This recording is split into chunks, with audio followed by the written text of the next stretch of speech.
Android 18 rushes toward Vegeta and with one solemn kick snaps his arm in two, causing all the pain, all the suffering that would come with that arm in the future.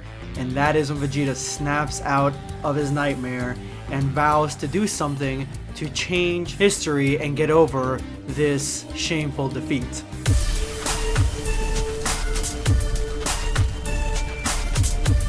Prepare yourself, Dan Saiyan. What is up, guys? Blackscape here, and today I have a brand new Dragon Ball fan manga. That's right, I have come back to reviewing some Dragon Ball fan mangas that I found recently, so make sure you look out for new Dragon Ball fan mangas on the channel. Today's Dragon Ball fan manga comes to us from Zetarock on DeviantArt. I'm gonna leave a link to his DeviantArt page in the description below in the top comment. Make sure you go ahead and check it out. And while you're down there, make sure to slap that like button if you are as bewildered as me as to the existence of this Dragon Ball fan manga, because one of the things that I've never thought of is what if Vegeta faces off against Android 18 again for a rematch, if Vegeta actually even ever thought about his defeat to Android 18 ever again, and how he feels about her being part of the group as of now, because Android 18 is so much weaker than Vegeta in Dragon Ball Super. She isn't anywhere near the level of Android 17, and even Android 17 would have a rough time of it if he faced off against Vegeta. Now, Vegeta in Dragon Ball Super currently is on a completely different wavelength. He is on the Granola, Beerus, Jiren, Broly, and Goku level. So yeah, this is essentially a wash, and that's why I was so excited when I saw this, when I was going through DeviantArt. I saw this fan manga and I'm like, this is an interesting story.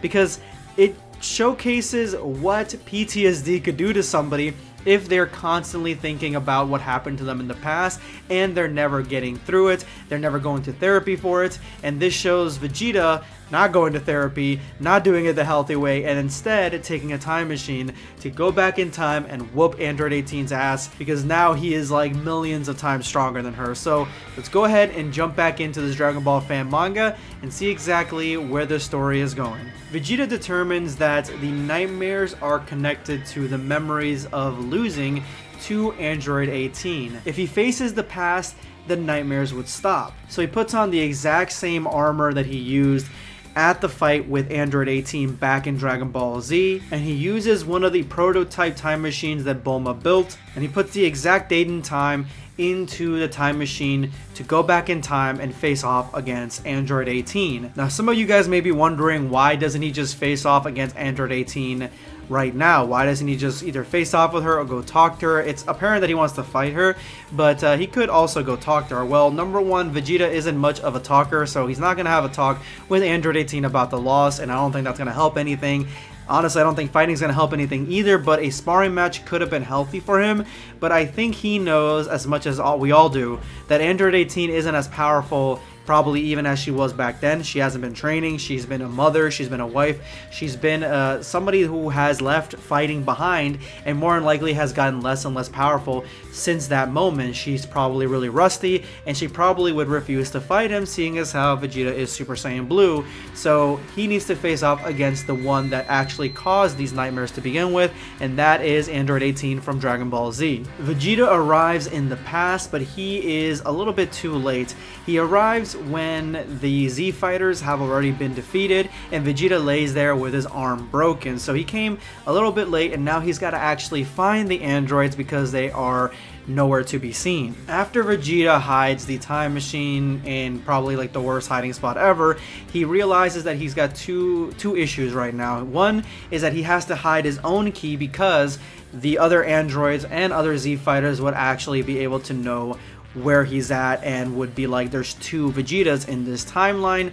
And the other thing is he actually has to find the androids. So in order to solve the first issue, he decides to go into Super Saiyan Blue, and he says, "Whis, forgive me for using this transformation, but I won't let my past haunt me." So this actually could be a Vegeta that hadn't gone through the entirety of Dragon Ball Super yet. Maybe after he became Super Saiyan Blue for the first time, around that time period, because he's saying that, you know, he's using this and maybe he hasn't used the Super Saiyan Blue transformation very often. So this is not end of Super Vegeta at this moment. But he does use the Super Saiyan Blue transformation. That way he hides his key signature because everyone knows that's what God Ki does. Only other gods can sense it. He flies well above planet Earth and realizes the other issue is a much bigger issue because he cannot feel any of the androids' ki. Even in Super Saiyan Blue, they are basically invisible because they have no ki, they're machines. But he does remember their plan. Their plan is to find Kakarot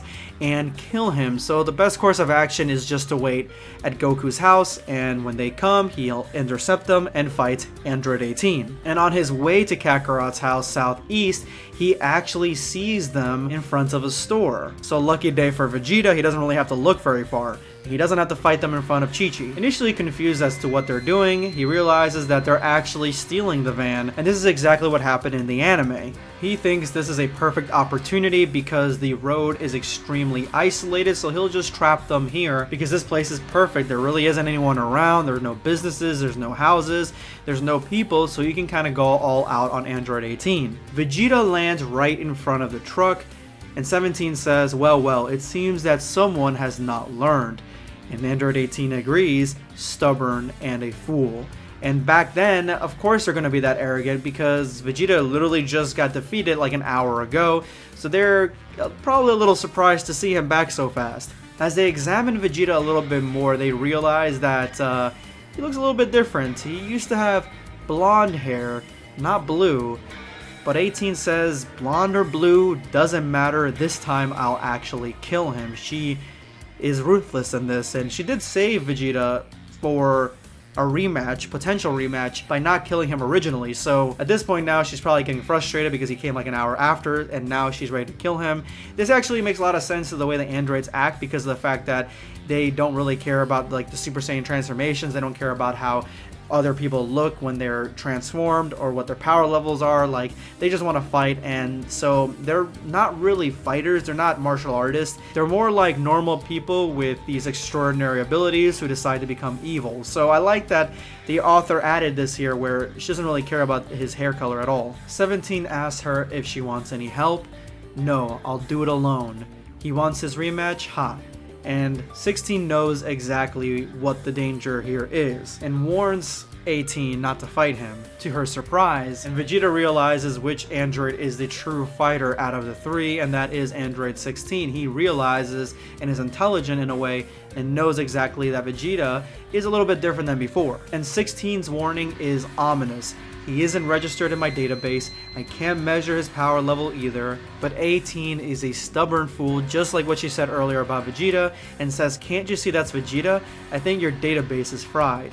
Okay baby, let's start. And that is when the battle is about to begin, and that is when this chapter ends. We actually don't have access to the other chapter. It's on the author's Patreon, which is on the DeviantArt page, so I'm gonna leave a link to the DeviantArt page. You guys can go ahead and if you guys would like to pay for the Patreon to see what happens next, you're more than welcome to do so. I encourage to support the artists because this story absolutely deserves to be continued and to be covered even more. Let me know in the comments below what you guys thought of the beginning of this Dragon Ball fan manga. And don't forget, when you drop your comment, drop hashtag Black Squad for a chance to be featured in my next video through a shout out. Today's lucky winner is going to be Nej the Great. I've been saying that it wouldn't make any sense if Beerus is weaker than Goku, and it took Super Saiyan Blue Gogeta to defeat Broly. I don't think MUI Goku can beat Super Saiyan Gogeta, much less Blue Gogeta, so it makes sense that Broly is stronger. I don't know, I think Ultra Instinct or MUI would have a really good chance of defeating Super Saiyan Gogeta, but not Super Saiyan Blue. I don't believe that. And I think that Super Saiyan Blue Gogeta would have a much easier time fighting one-on-one equal with Beerus. At least that's my headcanon. Let me know in the comments below what you guys think of this comment. This is going to be Blackscape signing off. Take care, guys. Subscribe for more content. Or perish.